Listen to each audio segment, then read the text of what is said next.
अस्सलाम वालेकुम।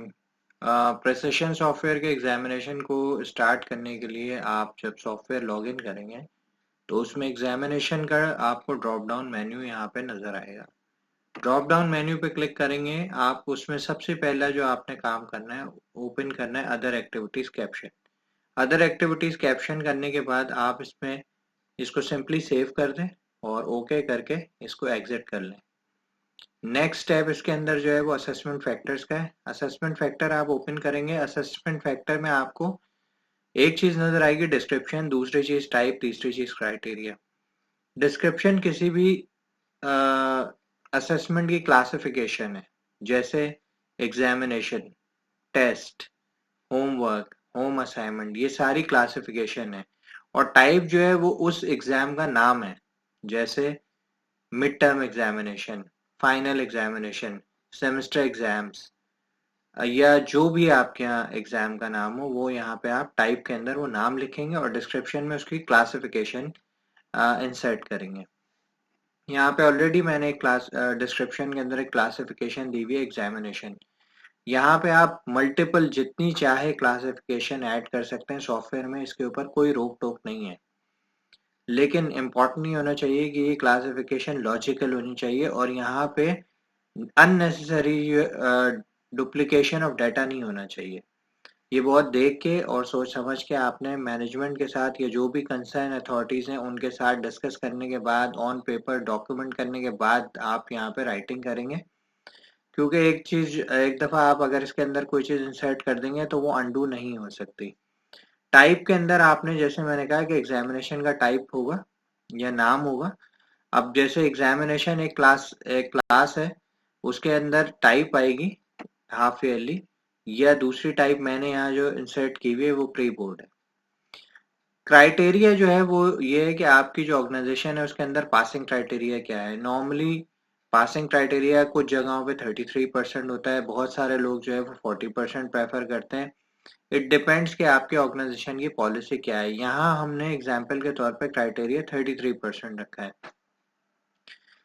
Assessment factor आपको यहाँ पे कंप्लीट करने के बाद इसका रोल खत्म हो जाता है। इसका नेक्स्ट स्टेप है एग्जामिनेशन के ड्रॉप डाउन मेन्यू में ग्रेडिंग क्राइटेरिया। ग्रेडिंग क्राइटेरिया जो है वो आपको ये अलाउ करता है कि आप जो है वो कितनी परसेंटेज से किस परसेंटेज रेंज के अंदर जो है अपनी ग्रेडिंग सेट करना चाहते हैं। और वो जो आप सेट करेंगे, जैसे ये जो ग्रेडिंग क्राइटेरिया आपके सामने, यहाँ पे मैंने 100 से 80% को जो है वो A1 ग्रेड सेलेक्ट किया है। और रिमार्क्स मैंने यहाँ पे डैश लिखा है। आप यहाँ पे रिमार्क्स अपनी मर्जी के कुछ भी लिख सकते हैं। अगर आप कोई रिमार्क्स जो है वो यहाँ लिखना नहीं चाहते तो आप इसको सिंपली डैश कर देंगे, लेकिन इसको ब्लैंक नहीं छोड़ सकते। जीपीए के अंदर आपने कुछ नहीं लिखना। 79 से 70% मैंने जो परसेंटेज है उसकी रेंज के अंदर ग्रेड मैंने ए सेलेक्ट किया। रिमार्क्स मैं कोई भी नहीं लिखना चाहता था, इसलिए यहाँ डैश लिखा है। 69 से 60 बी, रिमार्क्स अगेन डैश। 59 से 50 सी, रिमार्क्स अगेन डैश। 49 से 40 डी, 39 से 33 ई, एंड बिलो 33 जो है 32 से लेके 0 रेंज तक the grade will be F यानी फेल, या जो भी आपके यहाँ इस ग्रेड को कहा जाता है वो। इसको आप यहाँ सिंपली सेव कर लेंगे, ये सेव हो जाएगा। और सेव करने के बाद आप इसको क्लोज कर सकते हैं। इसका नेक्स्ट स्टेप जो है, अब आप जो है मार्क्स की एंट्री कर सकते हैं। मार्क्स की एंट्री करने के लिए आप सिंपली जो है मार्क्स एंट्री की विंडो को ओपन करेंगे। मार्क्स एंट्री की विंडो के अंदर आपको यहाँ पे कंप्लीट सिलेक्शन एक नजर आएगा, जिसमें आप अपने हिसाब से ग्रुप, क्लास, सेक्शन, सेक्शन के अंदर आपको यहाँ पे मल्टी और ए दो चीजें नजर आ रही हैं। ए जो है वो सेक्शन है, मल्टी जो है वो मल्टीपल सेक्शन है। प्रेफर ये किया जाता है कि आप जो है वो 1 बाय 1 सारे सेक्शंस के अंदर एंट्री करें, ना कि आप मल्टी का ऑप्शन यूज करें। तो अगर आप यहाँ ए कर देते हैं तो ए से ये होगा कि आप इस वक्त सिर्फ सेक्शन ए की बात करें। सब्जेक्ट जो है वो ड्रॉप डाउन करते हैं तो यहाँ पे पाक स्टडीज। टॉपिक अगर कोई है तो वो आप यहाँ पे इंसर्ट कर देंगे, लेकिन टॉपिक जो है वो बहुत लेंदी नहीं होना चाहिए, उसकी वर्डिंग वो लॉजिकल होना चाहिए, और उसको जो है वो 12-15 कैरेक्टर से ज्यादा का नहीं होना चाहिए। तो ये टॉपिक के अंदर एक इम्पॉर्टेंट चीज है। अगर आप टॉपिक यहाँ लिखना नहीं चाहते तो आप सिंपली यहाँ पे डैश सेलेक्ट कर लेंगे। उसके बाद आपके पास आ रहा है असेसमेंट डिस्क्रिप्शन, यानी ये टेस्ट जो है किस मंथ में हो रहा है। टेस्ट से यहाँ पे मकसद है, टेस्ट सिर्फ एक टर्म यूज की गई है। टेस्ट जो है, अगर यहाँ आपका एग्जाम की बात होगी तो ये एग्जाम मंथ है, अगर ये टेस्ट की बात है तो ये टेस्ट मंथ है, अगर ये किसी और चीज की बात है तो ये वो मंथ है। तो सिंपली जो है यहाँ सिर्फ एक जनरलाइज किया गया है और टेस्ट मंथ लिख दिया गया है। लेकिन ये टेस्ट मंथ भी हो सकता है, ये एग्जाम मंथ भी हो सकता है, ये और अगर आप कोई तीसरी चीज को यूज करते हैं तो वो हो सकता है। इम्पॉर्टेंट क्या चीज है इसमें कि एक जो टेस्ट जनवरी के अंदर कंडक्ट होते हैं, जैसे जनवरी 2023 के अंदर अगर कोई टेस्ट कंडक्ट हो रहे हैं तो जितने भी टेस्ट हैं उनका मंथ जनवरी 2023 रहेगा।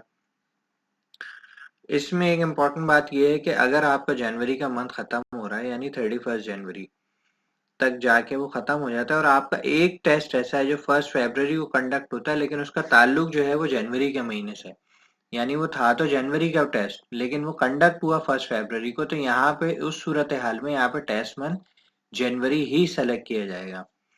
उसके बाद यहाँ पे टेस्ट डेट आएगी। टेस्ट डेट वो डेट है जिस दिन आपके यहाँ टेस्ट कंडक्ट हुआ। उसके बाद आएगी रिजल्ट डेट। रिजल्ट डेट वो है जिस दिन आपके यहाँ रिजल्ट जो है वो एग्जामिनर ने सबमिट कर दिया और आपने शीट के अंदर एंटर कर लिया। इन दोनों डेट्स के फर्क से आप सिर्फ ये जान सकते हैं कि एक टीचर ने आपको रिपोर्ट देने में टेस्ट की कितना टाइम लगाया है।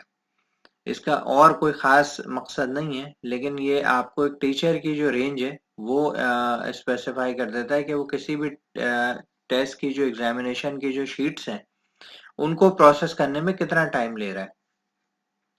नेक्स्ट इसके अंदर आ जाएगा डिस्क्रिप्शन। अगेन ये हम पहले कर चुके हैं, ये डेटा हमारे पास असेसमेंट फैक्टर से आ रहा है। जो भी हम असेसमेंट फैक्टर के अंदर एंटर करेंगे यहाँ हमें सारी चीजें ड्रॉप डाउन में मिल जाएंगी। यहाँ मैंने क्योंकि अपने असेसमेंट फैक्टर में एग्जामिनेशन सिर्फ लिखा था तो मेरे पास एग्जामिनेशन आ रहा है। टाइप के अंदर मेरे पास half yearly and pre board दोनों आ रहे हैं, जो कि मैंने असेसमेंट फैक्टर में दोनों रखे थे। अगर मैं इसको हाफ ईयरली सेलेक्ट करता हूँ तो हाफ ईयरली यहाँ पे आ जाएगा। नेचर जो है वो यहाँ पे नॉर्मली कंप्लीट ही रखनी है, लेकिन अगर आपका जो टेस्ट है वो 2 हिस्सों में है तो फिर ये पार्ट वाइज सेलेक्ट होगी, जो कि बहुत ही रेयर केस है, तो आप इसको नॉर्मली जो है वो कंप्लीट ही रखेंगे। उसके बाद यहाँ पे आ रहा है test number. Test number allowed नहीं है कि आप खुद से इंसर्ट करें। दो हमने यहाँ पे अलाउ किया हुआ है कि आप यहाँ लिख सकते हैं, लेकिन आपने ऐसा करना नहीं है, और बाय डिफॉल्ट सिस्टम जो आपको टेस्ट नंबर दे रहा है वो आप वही रखेंगे, उसको चेंज नहीं करेंगे। अगेन अगर ये पार्ट वाइज टेस्ट होता तो आपको पार्ट का जो बॉक्स है वो यहाँ पे अनफ्रीज नजर आता। उसके बाद है मार्क्स। ये मार्क्स है टोटल मार्क्स, यानी टेस्ट कितने नंबर का है एक्चुअली। अगर ये 100 मार्क्स का टेस्ट है तो यहाँ पे 100 लिखा जाएगा। अगर ये 75 मार्क्स का टेस्ट है तो यहाँ 75 लिखा जाएगा। अगर यहाँ पे टोटल मार्क्स जो है 50 हैं तो यहाँ 50 लिखा जाएगा। अगर यहाँ पे टोटल मार्क्स 25 हैं, यानी जिसकी बेसिस पे आप साइंस मैट्रिक ए पार्क स्टडीज को असेस करना चाहते हो तो यहाँ 25 सेलेक्ट किया जाएगा। उसके बाद आप जो है ये करने के बाद आप जो है मार्क्स ऑब्टेन पे आके अपनी जो स्टूडेंट ने जो सिक्योर किए मार्क्स वो यहाँ पे एंटर कर सकते हैं। इसमें एक इम्पॉर्टेंट बात यह है कि अगर मैं स्टूडेंट के नाम पे सिर्फ डबल क्लिक कर दूं इस सारे क्राइटेरिया को सेट करने के बाद, अभी मैंने मार्क्स इसमें इंसर्ट नहीं किए, तो मेरे सामने एक अवार्ड लिस्ट ओपन हो जाती है। अवार्ड लिस्ट जो है वो सिंपली टीचर के लिए एक लिस्ट है जो कि आप उसको प्रोवाइड कर देंगे, और वो हर स्टूडेंट के आगे उसके मार्क्स और रिमार्क्स अगर चाहे तो लिख के दे सकता है आपको। उसके नीचे उसके पास check and submitted by teacher का नाम और रिसीव बाय, ये सारी चीजें वो अपने हिसाब से यहाँ पे सेट कर सकता है। मार्क्स ऑब्टेन करने के बाद जैसे इस टेस्ट के अंदर इस बच्चे ने 12 मार्क्स सिक्योर किए, आप यहाँ जैसे लिखेंगे रिमार्क्स अगर कोई दिए हुए होंगे तो आ जाएंगे, वरना यहाँ पे डैश आ जाएगा। अगेन रिमार्क्स को आप ग्रेडिंग क्राइटेरिया में ब्लैंक नहीं छोड़ना है, आपने ब्लैंक नहीं छोड़ सकते। इसको जब आप सेव करेंगे तो शीट सेव हो जाएगी, और जैसे ही आप इसको क्लियर करेंगे तो अब आपको एक इम्पॉर्टेंट चीज यहाँ नजर आएगी, जो असेसमेंट शीट नंबर है यहाँ पे 4 अपेयर हो गया। अब इसका मकसद ये है कि इस वक्त जो करंट अब डेटा जो भी शीट बनाई जाएगी वो नंबर 4 पे होगी। उससे पहले कुछ शीट्स ऑलरेडी प्रिपेयर की गई हैं। जैसे मैं 3 को क्लिक करता हूँ तो ये वो शीट है जो मैंने अभी अभी यहाँ प्रोसेस की है। अगर मैं किसी पुरानी एंट्री के अंदर जाना चाहता हूँ तो मैं असेसमेंट शीट से डायरेक्टली वहां पे ओपन करके जा सकता हूँ। जैसे यहाँ मैं अगर असेसमेंट शीट नंबर 2 खोलता हूँ तो ये मैंने जब भी बनाई थी मेरे सामने उसका डेटा आ जाएगा। अगर आप यहाँ थोड़ा सा गौर करें तो यहाँ आपको नजर आएगा कि टेस्ट 1 यहाँ पे दिसंबर है, लेकिन टेस्ट कंडक्ट जो किया गया है वो 2 जनवरी को किया गया है और रिजल्ट डेट भी यहाँ 2 जनवरी रखी गई है। तो इससे आपको एक एग्जाम्पल मिल जाएगी कि टेस्ट मंथ और टेस्ट डेट के अंदर फर्क क्या है। इसको आप जब सेव कर लेते हो, अब प्रिंट का बटन अगर आप दबाते हैं तो ये नोटिस बोर्ड की रिपोर्ट आपको यहाँ से प्रोवाइड कर देगा और आप इसका जो है वो प्रिंट आउट निकाल के नोटिस बोर्ड के ऊपर पेस्ट कर सकते हैं। इसके अंदर इम्पोर्टेंट चीज और ये है कि आप एसएमएस भी कर सकते हैं। इसके अंदर जेनेरिक एसएमएस ऑलरेडी प्रिपेयर किए हुए हैं और आपने कुछ भी नहीं करना, सिर्फ सेंड एसएमएस के बटन को प्रेस करना है और यहाँ पे आपके पास जो है वो एक बना हुआ मैसेज विद फील्ड जो है आपको सॉफ्टवेयर प्रोवाइड कर देगा। इस बच्चे का नाम, उसका रोल नंबर, किस क्लास, किस सेक्शन और किस ग्रुप में है वो यहाँ डिटेल आ रही है। उसने टोटल मार्क्स में से कितने मार्क्स उसका स्कोर रहा है वो आ रही है, परसेंटेज आ रही है और ये जो टेस्ट है किस डेट को कंडक्ट किया गया था वो यहाँ पे आ रही है। यहाँ जो आप ONE1 लिख रहे हैं यहाँ पे इसलिए आ रहा है, ये कैंपस का नाम है और मैंने क्योंकि यहाँ पे कैंपस की जगह ONE1 लिखा है इसलिए यहाँ पे 1 लिखा हुआ नजर आ रहा है। आपने अपने जो कैंपस का नाम सॉफ्टवेयर में आपके होगा वही यहाँ पे नजर आएगा। यहाँ पे आप कैंपस का एक शॉर्ट नेम भी यूज कर सकते हैं, वो अगर आप चाहें तो अगर आपके पास सेटअप हुआ होगा तो सबसे पहले वो आ रहा होगा।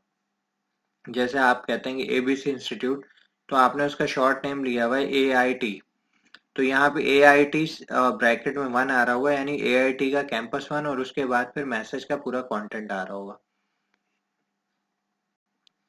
उसके अलावा आप जो है जब आप ये डेटा फिल कर लेंगे तो एग्जामिनेशन के बाद हर बच्चे की मार्क्स स्टेटमेंट जो है वो ऑटोमेटिकली प्रिपेयर हो जाएगी। मार्क्स स्टेटमेंट का जो मेन्यू है, जब आप इस पर क्लिक करेंगे तो यहाँ पे आपसे कहेगा कि आप कौन से ग्रुप, कौन सी क्लास और कौन से सेक्शन और कौन से मंथ का डेटा देखना चाहते हैं और उसकी टाइप क्या थी और उसकी डिस्क्रिप्शन क्या है। जब आप इसको प्रीव्यू करेंगे तो आपके सामने एक मार्क्स स्टेटमेंट ओपन हो जाएगी और उसमें जितने भी उस मंथ के अंदर मार्क्स कंडक्ट किए गए होंगे उन सबकी डिटेल जो है उस मार्क्स स्टेटमेंट के ऊपर अपीयर हो रही होगी। इसके अंदर आपको नजर आ जाएगा कौन से सब्जेक्ट का टेस्ट हुआ, कौन सा सेक्शन है, टेस्ट नंबर क्या है, टेस्ट की डेट क्या है, टेस्ट की टाइप क्या है, कितने मार्क्स ऑब्टेन किए गए, टोटल मार्क्स कितने थे, उसके अगेंस्ट परसेंटेज क्या है। नीचे आपको ओवरऑल परसेंटेज नजर आ जाएगी, उसके अलावा टोटल ऑब्टेन मार्क्स नजर आ जाएंगे, ग्रैंड टोटल नजर आ जाएगा और उसके अलावा फिर आपको रैंक और ग्रेड नजर आ जाएंगे और नीचे एक जो है वो बार चार्ट नजर आ जाएगा जिसमें उसकी ग्राफिकल रिप्रेजेंटेशन है उसकी परफॉर्मेंस की। ऊपर आपको बेसिक इन्फॉर्मेशन मिल जाएगी, यानी स्टूडेंट का रोल नंबर, उसका नाम, उसकी टाइप और उसके अलावा जो है वो उसकी ग्रुप, क्लास, सेक्शन, मंथ और स्टेटमेंट, ये किस चीज़ की आप निकाल रहे हैं वो चीज़ यहाँ पे अपीयर हो जाएगी। ये मैं एग्जामिनेशन की स्टेटमेंट निकाल रहा हूँ इसलिए यहाँ एग्जामिनेशन लिखा हुआ आ रहा है। तो ये बहुत ही सिंपल है। इसके अलावा इसकी एक और रिपोर्ट है जो कि आपको एग्जामिनेशन के अंदर ही मार्क्स समरी के हिसाब से मिल जाएगी। अगर आप मार्क्स समरी में जाते हैं तो आप यहाँ पे group, class, section, description, type, month और टेस्ट नंबर। अब टेस्ट नंबर के अंदर आप ऑल भी कर सकते हैं। अगर आप ऑल सेलेक्ट करेंगे तो फिर टेस्ट के जो टोटल है और जो ऑब्टेन किए होंगे स्टूडेंट ने वो एक्यूमुलेट हो जाएंगे। अगर आप 1 बाय 1 टेस्ट नंबर खोलेंगे तो वो आपको उसी टेस्ट के हिसाब से सारा डेटा यहाँ दिखाएगा। मेरे पास क्योंकि एक ही रिकॉर्ड है इसलिए, और मैंने एक ही टेस्ट कंडक्ट कराया है इसलिए मुझे यहाँ पे वो स्टूडेंट का नाम, उसका रोल नंबर और उसने कितने मार्क्स ऑब्टेन किए 50 में से वो यहाँ नजर आ रहा है। उसके बेस पे उसकी जो परसेंटेज है वो नजर आ रही है। अगर मैं इसको ऑल टेस्ट कर देता तो फिर ये एक्यूमुलेट हो जाता रिजल्ट। और अब यहाँ पे उसने ये कहा है कि बायोलॉजी के टोटल जितने भी टेस्ट हुए उनके टोटल करने के पे मार्क्स 75 बनते हैं और इस बच्चे ने जो ऑब्टेन किए मार्क्स वो 67 है और ऑब्टेन 67, टोटल 75 और उसके अगेंस्ट उसकी परसेंटेज और ग्रेड आपको यहाँ पे शो कर देगा सॉफ्टवेयर। एक याद रखने की बात यह कि मार्क्स समरी की रिपोर्ट इस वक्त तक अभी बीटा है क्योंकि हम इसमें ऑल द टाइम चेंजेस करते रहते हैं और इसको बेहतर से बेहतर बनाया जाता है। तो इसको जो है अगर आपके कोई फीडबैक्स हो तो वो आप दे सकते हैं। मार्क्स समरी के बाद आपको इसके अंदर एक रिपोर्ट और नजर आएगी, periodic marks rate, subject wise monthly marks. Subject wise monthly marks के अंदर आप किसी एक पर्टिकुलर सब्जेक्ट के जो है वो निकाल सकते हैं परफॉर्मेंस। और मैंने यहाँ मंथ जनवरी सेलेक्ट किया, मेरे पास जनवरी में इस वक्त कोई डाटा नहीं है, इसलिए रिपोर्ट मेरे पास ब्लैंक आ रही है। अगर इसको मैं दिसंबर 2022 कर दूं तो फिर मुझे एक रिपोर्ट यहाँ पे नजर आएगी। उसमें इस रिपोर्ट के अंदर हमारे पास 8 टेस्ट की कैपेसिटी है, यानी इसमें 8 टेस्ट अपेयर हो सकते हैं। उसके अंदर टेस्ट का नंबर, टेस्ट की डेट, टोटल मार्क्स और स्टूडेंट ने कितने मार्क्स ऑब्टेन किए वो यहाँ पे नजर आ रहे हैं। उसके बाद टोटल आ रहा है, उसके बाद उसकी परसेंटेज आ रही है। ये रिपोर्ट एक टीचर के लिए बहुत इंपॉर्टेंट रिपोर्ट है, क्योंकि अगर एक टीचर जो है वो ग्रुप साइंस क्लास 9 और सेक्शन ए को पढ़ाता है और उसने उस महीने में जितने टेस्ट कंडक्ट किए तो उसको एक ही पेपर पे सारे बच्चों का रिजल्ट नजर आ जाएगा कि किस बच्चे ने किस किस टेस्ट नंबर के अंदर क्या परफॉर्मेंस दी है।